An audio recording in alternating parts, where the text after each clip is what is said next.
No one wants to live next to the stench of a landfill waste site, but some have no choice. Hundreds of Palestinian Bedouins in a village on Israeli-occupied land say their rights are literally being trashed by the Jewish authorities. Paula Slier has the story.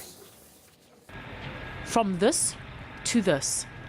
The remote hills of the West Bank are fast becoming an eyesore. By the hour, noisy garbage trucks dump waste from Jerusalem and its surrounding areas here.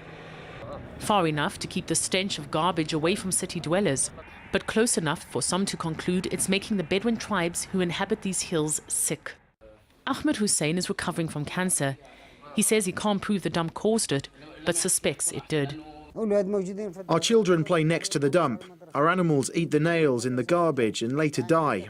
We always smell garbage.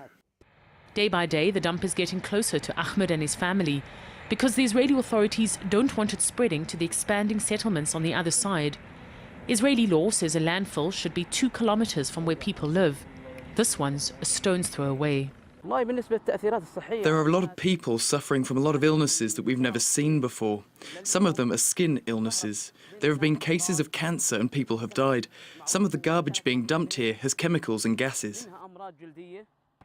And for as long as these hills fall under Palestinian territory, they'll continue to fill up with Israeli waste. These Bedouin tribes were forcibly moved here a decade ago.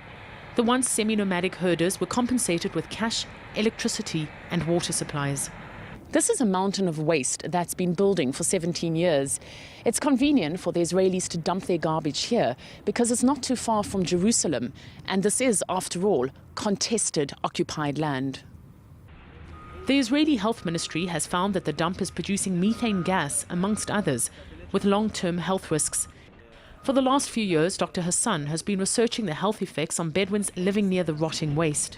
Water getting out of as an extract of these dumping sites, these waters just goes into the ground, reaching the aquifers where we have the water, drinking water. We have a well where the people are drinking water from these wells. And we found during our research that there's some heavy metals inside these wells. But land here is expensive, and building a new waste site would cost money. It's also not clear where these Bedouin communities could move to. The lack of building space means they're forced to put up tents closer to the landfill site. It is not normal that we live in a dump. It's supposed to be far away from people, but all the time it's getting closer. It's very hard to live here. The only solution is to move this dump away from here. In its defense, the Jerusalem municipality says the site is legal, but it has until the end of this month to respond to a court order to stop dumping here. Each day, more than 1,000 tons of garbage is deposited on Ahmed's doorstep, potentially a ticking bomb for people who live on the fringes of society.